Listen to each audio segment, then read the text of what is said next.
Hello guys, आज के स्प्रीता पहचान क्लासेस में मैं लेके आई हूँ 10th NRB, जो सेकंड हिंदी लैंग्वेज होता है हमारा, द्वितीय भारतीय भाषा, जो उर्दू के बच्चों का हिंदी होता है। तो new syllabus for Bihar board exam 2025 जो 19 फरवरी 2025 को है। तो कुछ की पॉइंट्स जैसे मेन हिंदी के बच्चों को लेकर मैं आई थी, उसी तरह इन आपके लिए भी मैं लेके आई हूँ की पॉइंट्स फुल बुक। तो सबसे पहले आपको एग्ज़ाम की ढेर सारी शुभकामनाएं। अच्छे से एग्ज़ाम को दीजिए पूरे फुल कॉन्फिडेंट के साथ।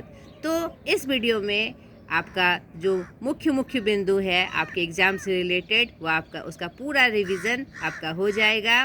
तो मेरे साथ बने रहिए और पूरे बुक का रिवीजन एक साथ इस वीडियो में करिए। चलिए स्टार्ट करते हैं। तो सर्वप्रथम रिवीजन के क्रम में मैं आपको बता दूं कि यह जो आपका बुक है किसलय भाग 3 नहीं, तो ग्रामर का भी मैंने जो वीडियो डाला हुआ है इम्पॉर्टेंट जो है बिहार बोर्ड का, वही आपका ग्रामर चलेगा। तो आप वो वीडियो ज़रूर देख लीजिएगा। सर्वप्रथम ग्रामर की तैयारी के लिए आपका जो रिलेटेड जो टॉपिक है ग्रामर का, वह आपका उसमें जो आपको देखना है वह आप देख लीजिएगा और ज़रूर से देख लीजिएगा। तो यह आपका किसलय भाग 3। आप सर्वप्रथम इसमें आपको क्या करना है, ये देखिए किसलय भाग 3। सर्वप्रथम इसमें आपकी जो पाठ सूची है, देखिए ये जो कंटेंट आपका है पाठ सूची, उसमें आपके देखिए 23 चैप्टर है नहीं। तो यह जो 23 चैप्टर में सर्वप्रथम सबसे पहला टास्क आपका, और इसे ज़रूर याद कर लीजिएगा, सबसे पहला टास्क आपका कि यह जो आपकी पाठ सूची में आपके पाठ हैं, यह कौन सी विधा है और उसके रचनाकार कौन है, यह आपको सर्वप्रथम याद कर लेनी है। क्योंकि आपका जो ऑब्जेक्टिव प्रश्न आएगा 100 में 50 जो आपको करने होते हैं, तो इससे आपके 8-10 प्रश्न यहाँ पर आ जाते हैं। देखिए जैसे तू जिंदा है तू, यह कविता है, किसकी है? शंकर शैलेंद्र की। ईदगाह क्या है? ये कहानी है, किनकी है? प्रेमचंद की। कर्मवीर कविता है, किनकी? अयोध्या सिंह उपाध्याय हरिऔध जी की। नहीं, बाल गोविंद भगत रेखा चित्र राम वृक्ष बेनीपुरी जी की। हुंडरू का जलप्रपात यात्रा वृत्तांत कामता प्रसाद सिंह जी की। तो इसी तरह आप ये जो बात है कि आपकी कौन सी विधा है, यानी पाठ का नाम कौन सी विधा है और किनके द्वारा रची गई है यानी लिखी गई है, यह आपको एकदम स्मरण में रहना चाहिए। एकदम पूरी तरह से इसको याद कर लीजिएगा और आपका 8-10 नंबर यहीं पर सिक्योर हो जाएगा। ठीक है, अब चलिए हर पार्ट से जुड़ी जो कुछ मुख्य बिंदु है उसका डिस्कस मैं आपको कर देती हूँ। एक ही वीडियो में आपका सारा जो उससे रिलेटेड चीज़ है आपको इसमें पता चल जाएगा। पहला, तू जिंदा है तो, जो क्या है? कविता है शंकर शैलेंद्र जी की। यह एक उत्साह भरने वाली कविता है। यह अतीत के दुख को भूलकर आशाओं की जीत की प्रेरणा हमें देती है। तो जो आपकी कविता है तू जिंदा है तो, जिंदगी की जीत पर यकीन कर, अगर कहीं है स्वर्ग तो उतार ला जमीन पर। तो इनकी पंक्तियाँ, इस कविता की पंक्तियाँ आपको एक बार पढ़ लेनी है ताकि उससे संबंधित जो बातें हो आपको ध्यान में आ जाए। रटनी नहीं है, सिर्फ आपको एक बार पढ़ लेनी है। दूसरा आपका पाठ है ईदगाह, जो प्रेमचंद द्वारा लिखी एक महत्वपूर्ण कहानी है, बहुत ही प्रसिद्ध कहानी है। यह कहानी किस संदर्भ में है? यह बाल मनोविज्ञान की कहानी है। ठीक है, तो इसमें जो कुछ की पॉइंट्स हम आपके ऑब्जेक्टिव एग्जाम में आते हैं मैं वो लेकर आई हूँ। आपने यह कहानी पढ़ी होगी और यह कहानी तो सबके मुंह पे जबान पे रहती है। तो रमज़ान के कितने रोज़ों के बाद ईद मनाई जाती है? 30 रोज़ के बाद, याद रखनी है आपको। महमूद के पास कितने पैसे थे? 12 पैसे। मोहसिन के पास 15 पैसे। यानी इस कहानी के जो प्रमुख पात्र हैं उनका नाम आपको याद रखना है और कुछ मुख्य बातें इसके संदर्भ में आपको याद रखनी है। हामिद की उम्र कितनी थी? 4-5 साल। ये प्रश्न बार बार एग्ज़ाम में दोहराया गया है। हामिद के बाप की मौत यानी पिता की मौत किससे हुई थी? हैजे से हुई थी। और माँ की मौत पीलिया से। ये बात याद रखनी है आपको। हामिद, अमीना कौन थी? हामिद की दादी। और हामिद के पास कितने पैसे थे ईदगाह में जाने के लिए? 3 पैसे। ये प्रश्न भी बहुत बार आया है। और खिलौना, जो बच्चे कहानी में आपने देखा होगा कि लोग अलग अलग बच्चे अलग अलग तरह के खिलौना लेते हैं। तो महमूद क्या खिलौना लेता है? सिपाही, खाकी वर्दी और लाल पगड़ी वाला, कंधे पर बंदूक। मोहसिन क्या लेता है? भिश्ती लेता है, कमर पर मशक से। नूर क्या लेता है? नूर कौन सा खिलौना लेता है? वकील लेता है, काला चोंगा, नीचे सफ़ेद अचकन और क्या कहते बंद लाल कानून के पोथा लिए, एक हाथ में कानून का पोथा लिए।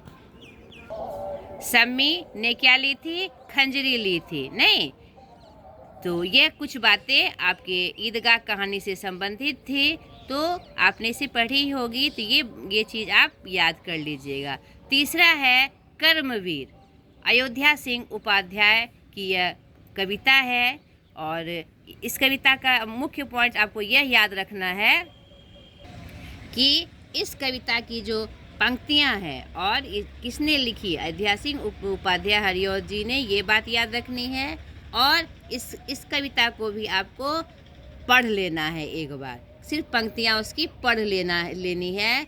देखकर बाधा विविध बहुविघ्न घबराते नहीं, रह भरोसे भाग के दुख भोग पछताते नहीं।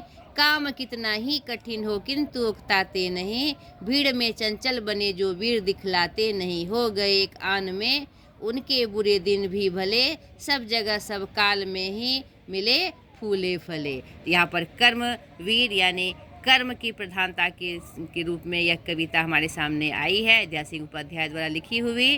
तो आप इसकी पंक्तियाँ पढ़ लीजिएगा। इसकी पंक्तियाँ पढ़ने से इससे संबंधित जो प्रश्न आएंगे, चाहे वो 1 नंबर का आए चाहे वो 4 नंबर का आए, वो आपको स्मरण में रहेगा। इसमें और कोई विशेष बात नहीं है।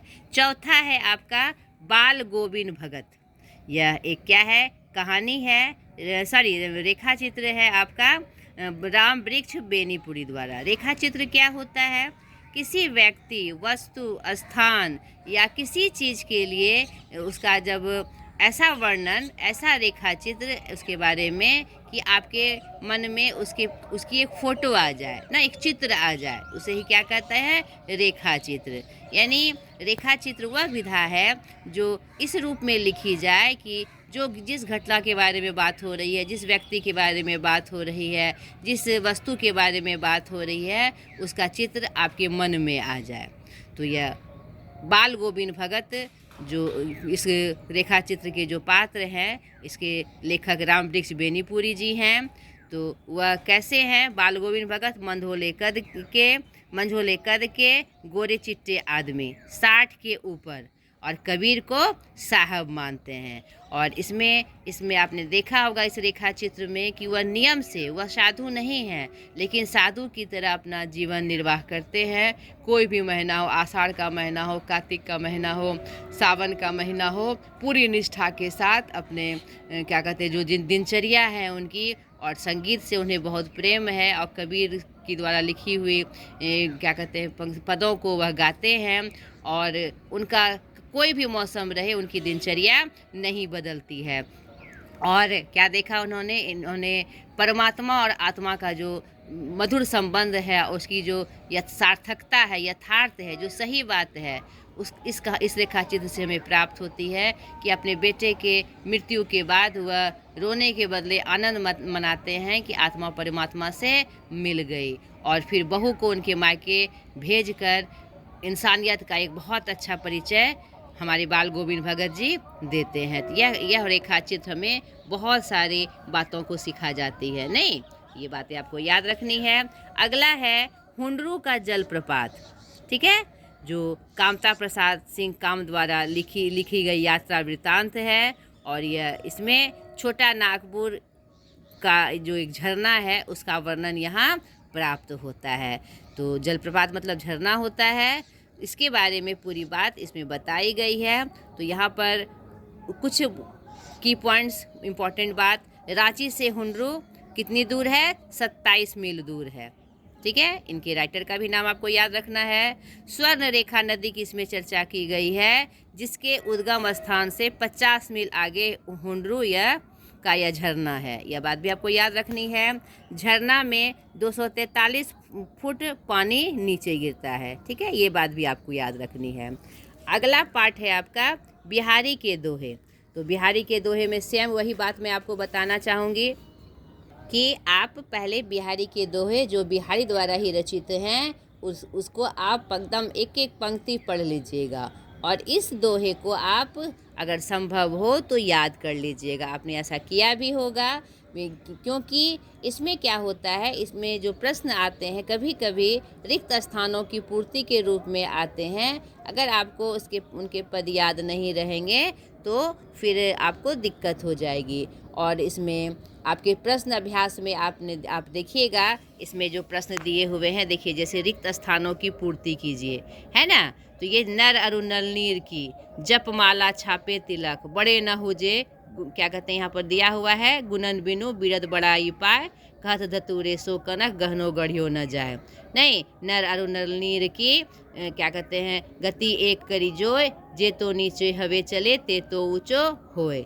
नहीं, तो इसकी कुछ पंक्तियाँ जो है आप ज़रूर याद कर लीजिएगा। खासकर ये चारों की जो पद हैं आप ज़रूर से याद कर लीजिएगा। ठीक है। नेक्स्ट है ठेस। यह एक कहानी है, किनके द्वारा रचित है? फणीश्वर नाथ रेणु द्वारा रचित है। इसके प्रमुख पात्र सिरचन हैं। यह मिथिलांचल की लोक संस्कृति का वर्णन करती है। मानो इसमें छोटी लड्डी बेटी है काकी की, जिसे क्या कहते हैं, सिरचन काकी कहा करते थे। और अन्य पात्र के रूप में बड़ी भाभी, मंझली भाभी, चाची और लेखक।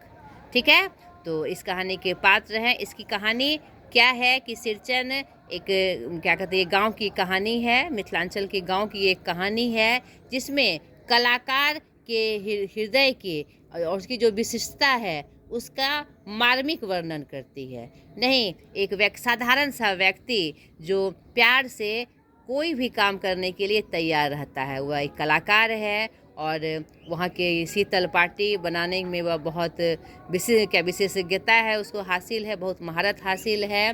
तो गांव वाले ऐसे पूछे ना पूछे, लेकिन उन चीज़ों को बनाने के लिए सिरचन को हमेशा पूछते थे और कहते थे कि थोड़ा वह चाटुकार था। लेकिन ऐसी बात नहीं है। कहानी को जब आपने अगर पढ़ा होगा तो आपने देखा होगा कि वह बस क्या कहते हैं, लोगों को प्यार देने के लिए वह सिर्फ ऐसा प्रसिद्ध था, फेमस था कि वह चटोर है, जबकि ऐसी बात नहीं है। इस कहानी में आप देखेंगे कि कैसे मंझली भाभी और चाची के दुत्कार से और कड़ी बातों से वह क्या कहते हैं, उससे रुष्ट हो जाता है, दुखी हो जाता है। लेकिन उसका जो कर्तव्य निष्ठता था मानो दीदी के लिए सब कुछ बनाना, वह अपने तरफ से वह गरीब व्यक्ति क्या कहते हैं, ट्रेन के पास जाकर, स्टेशन के पास जाकर उसे पहुंचा देता है। तो यहाँ पर स्पष्ट रूप से यह बात पता चलती है कि वह चटोर है, लेकिन वहाँ प्यार से मिलने पर वह उसको खाता था, शौकीन था,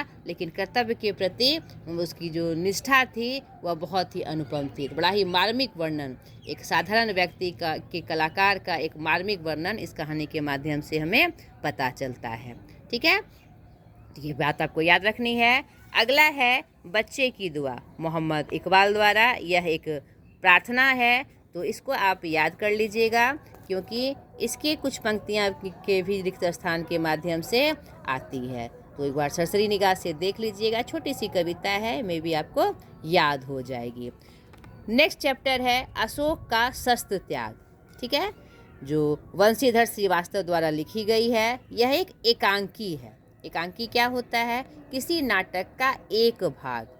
ठीक है, यह इसमें कलिंग युद्ध का वर्णन है कि कलिंग के महाराजा की मृत्यु होने के बाद क्या कहते हैं, अशोक उनके किले पर विजय प्राप्त करने के लिए जाता है, लेकिन वहाँ उनकी राजकुमारी पद्मा से उनकी मुलाकात होती है और वह युद्ध के लिए अपने पिता के स्थान पर खड़ी होती है। लेकिन ये हमारे अशोक महाराज जो है वो कहते स्त्रियों पर शस्त्र नहीं उठाने का नहीं उठाते हैं और बाद में उनको युद्ध के प्रति इतनी आसक्ति हो जाती है कि वह शस्त्र त्याग करने का संकल्प ले लेते हैं और शस्त्र त्याग कर देते हैं हमेशा के लिए। तो ये बहुत ही प्रेरणादायी या एकांकी है, तो आपने पढ़ी भी होगी, इसको आपको मन में स्मरण रखना है, ठीक है।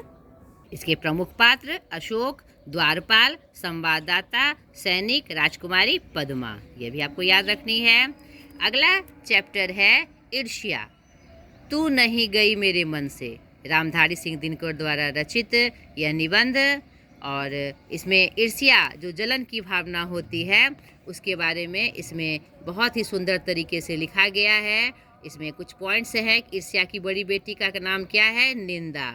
ईर्ष्या का काम क्या है? जलाना। इसमें कुछ छोटे छोटे प्रश्न हैं कि वकील साहब सुखी क्यों नहीं थे, क्योंकि उनके पड़ोस में जो बीमा एजेंट वाले जो परिवार रहता था वह बड़ा ही खुशहाल रहता था कम पैसे होने के बावजूद भी, तो यह बातें उनको जलाया करती थी, यानी ईर्ष्या था।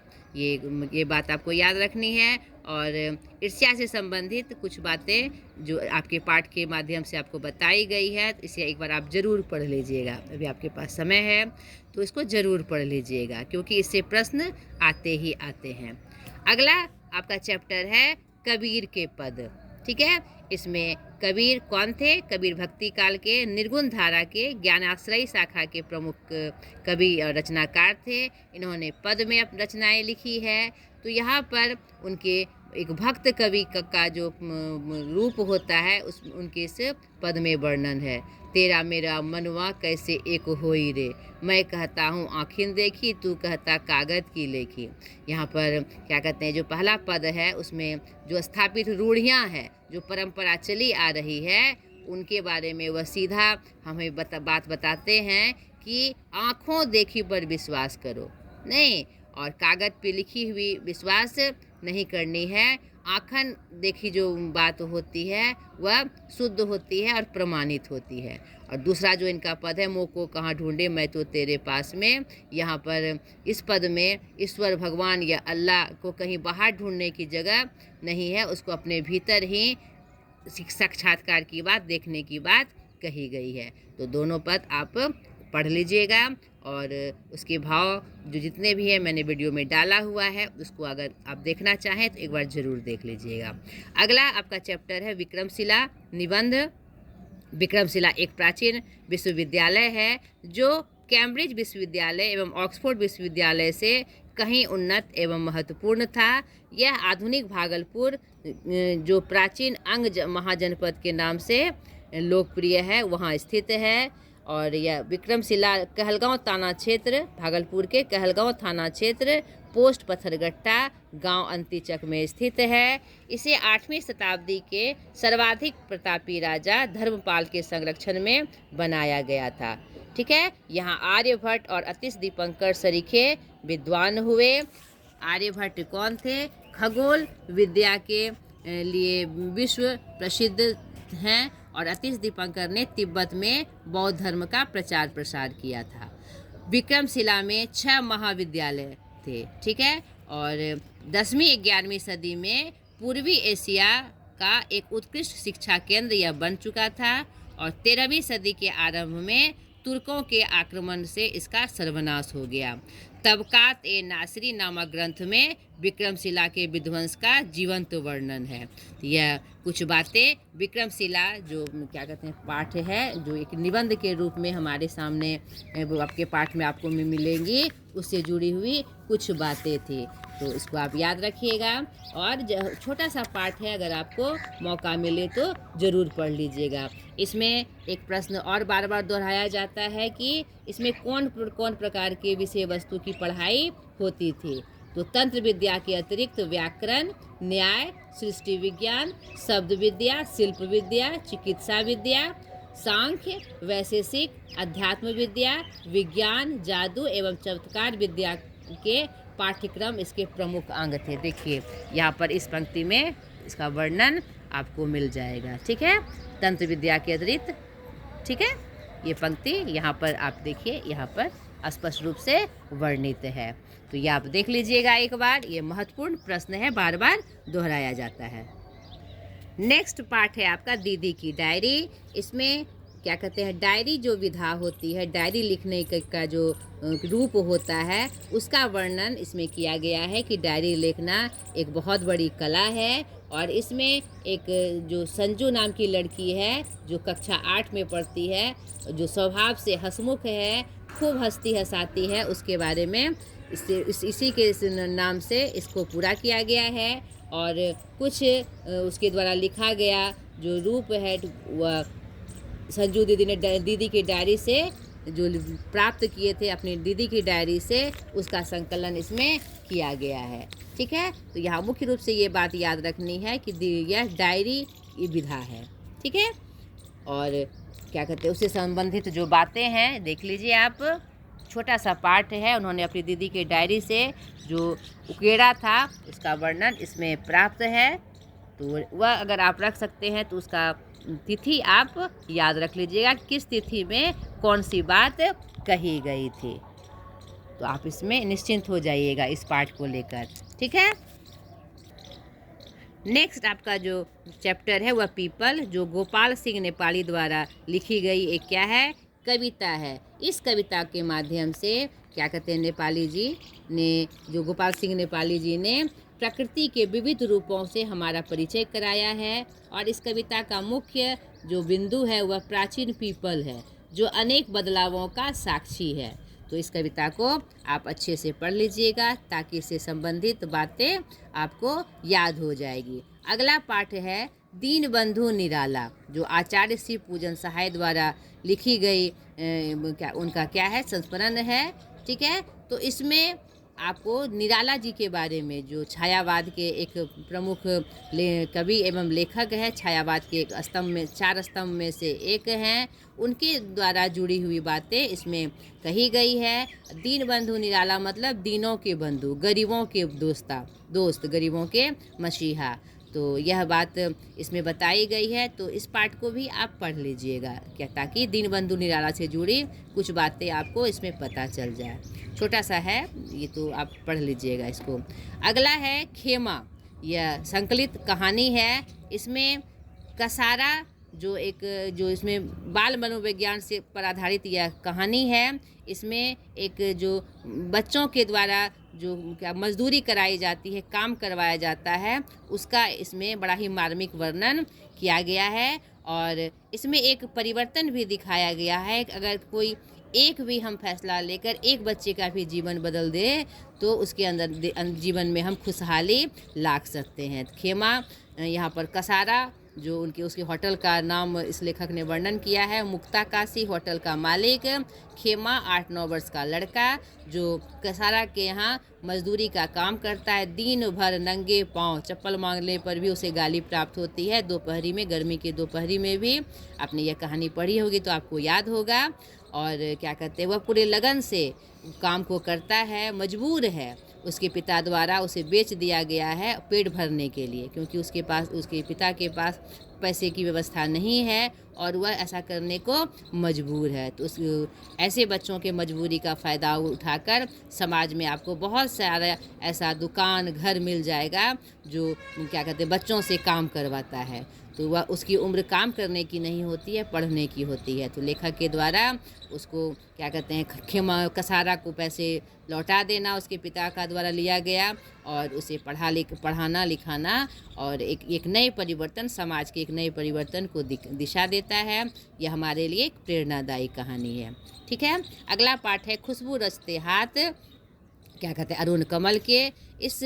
इस क्या कहते हैं, यह भी एक क्या है, कविता है। इसमें जो गरीब बस्ती में लोग रहकर हमारा काम करते हैं और जो अगरबत्ती बनाने का काम करते हैं, उसका वर्णन इस कविता के माध्यम से बताया गया है। इसके कवि अरुण कमल जी हैं। तो आपको वह उस कविता को, एकदम छोटी सी कविता है, आपको देख लेना है। देखिए यहाँ पर मैं आपको दिखा देती हूँ। खुशबू रचते हाथ, नहीं, यहाँ पर गंदी बस्तियों में वह हमारे लिए खुशबू रचते हैं, मेहनत करते हैं, क्योंकि पैसा जुटाने के लिए उसके पास और कोई उपाय नहीं है। ठीक है, अगला आपका पाठ है जननायक कर्पूरी ठाकुर, नहीं, हौसले की उड़ान, जिसमें क्या कहते हैं, एक लड़कियों के द्वारा जो अच्छे अच्छे काम किए गए हैं, जो वीरता का काम किया गया है, उसका वर्णन प्राप्त होता है। तो उसको आप एक बार सरसरी निगाह से पढ़ लीजिएगा। इसमें जो नोखा प्रखंड में रोहतास की गुड़िया का वर्णन और कदम की बच्ची का जो वर्णन है, और मथुरापुर की कहतरवा पंचायत शिवहर का जो वर्णन है, उसे एक बार ज़रूर पढ़ लीजिएगा। ठीक है। नेक्स्ट है आपका जननायक कर्पूरी ठाकुर जी के बारे में। तो जो हमारे बिहार के विभूतियों में से एक थे, उनका बड़ा ही सम्मानीय वर्णन इस पाठ में आपको प्राप्त होता है। उनके जीवन यात्रा का उल्लेख इसमें आपको प्राप्त होता है। इसको भी सरसरी निगाह से एक बार आप ज़रूर पढ़ लीजिएगा। विशेष बात इसमें और कुछ नहीं है।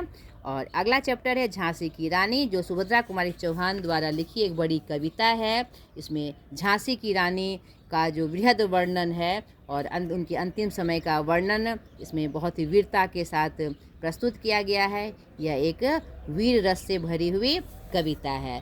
तो इस कविता को आप एक बार देख लीजिएगा। इसमें कौन सी बातें आई है। कानपुर के नाना की मुँह बोली बहन छबीली थी, मुख्य रूप से आपको याद रखनी है। और बर्छी ढाल कृपान कटारी उसकी यही सहेली थी। वीर शिवाजी की गाथाएं उसको याद जवानी थी। नहीं तो और उसके जो सखी का नाम इसमें आता है, उसको आप याद रख लीजिएगा। ठीक है। और किसके द्वारा मारी गई थी? लेफ्टिनेंट वाकर आ पहुंचा था। और किसने उन पर हमला किया था? ह्यूरोज ने। यह बात भी आपको याद रखनी है। तो सरसरी निगाह से इस कविता को आप पढ़ लीजिएगा। और उसके बाद का चिकित्सा का चक्कर, अंतिम आपका उसका आगे का चैप्टर आपका चिकित्सा का चक्कर, जो वेढ़व बनारसी द्वारा लिखा गया एक व्यंग लेख है। इसमें उन्होंने चिकित्सा के विभिन्न आयामों को, विभिन्न रूपों को दिखाया है कि एक साधारण बीमारी होने पर भी कैसा चक्कर उन्हें लगाना पड़ा, वैद्य के माध्यम से, डॉक्टर के माध्यम से, घरेलू जो डॉक्टर होते हैं झोला छाप डॉक्टर के माध्यम से, और उन्हें कितनी परेशानी उठानी पड़ी, जबकि उसका इलाज कुछ नहीं था, परहेज था। तो बड़ा ही सुंदर वर्णन इससे प्राप्त होता है। आपने पढ़ा भी होगा। इसको एक बार आप सरसरी निगाह से ज़रूर पढ़ लीजिएगा। अगला पाठ है सुदामा चरित्र, नरोत्तम दास द्वारा लिखी गई। इसमें उन्होंने कृष्ण और सुदामा के जो मैत्री वर्णन का जो प्रसंग है, उसका वर्णन किया है। इसको आप ज़रूर पढ़ लीजिएगा। इससे प्रश्न निश्चित रूप से बनते हैं। इसमें कैसे अपने गरीबी के कारण वह कृष्ण से जो मिलने आते हैं, तो उनकी जो दशा है, ना पैरों में चप्पल है, ना तन पे कपड़े हैं, और चुप खाली हाथ वह अपने दोस्त से कृष्ण से मिलने आता है। तो यहाँ पर कृष्ण और सुदामा का जो मैत्री का प्रसंग है, जो अपने आप में अनूठा है, उसका वर्णन इसमें प्राप्त होता है। तो इसको आप सरसरी निगाह से ज़रूर देख लीजिएगा। तो इसका वर्णन इसमें आपको प्राप्त हो जाएगा। लास्ट है राह भटके हिरन के बच्चे की, जो वियतनाम की एक कविता है, और इसके अनुवादक राजेंद्र प्रसाद मिश्र जी हैं। तो इसमें राह भटके हिरन के बच्चे का प्रसंग इसमें आता है। छोटी सी कविता है, पढ़ने के लिए उसे आप पढ़ लीजिएगा। इसमें कभी कभी अनुवादक का प्रश्न पूछा जाता है। तो ये आपके सारे पाठ थे आपकी पुस्तक के, जो इस वीडियो में मैं लेके आई एक साथ। ढेर सारी शुभकामनाओं के साथ आप यहीं पर मैं इसे समाप्त करती हूँ। अगले वीडियो में फिर आपके कुछ की पॉइंट्स लेकर मैं हाजिर हो जाऊंगी। आपको बहुत बहुत शुभकामनाएं। आज तक के लिए इतना ही। बाय।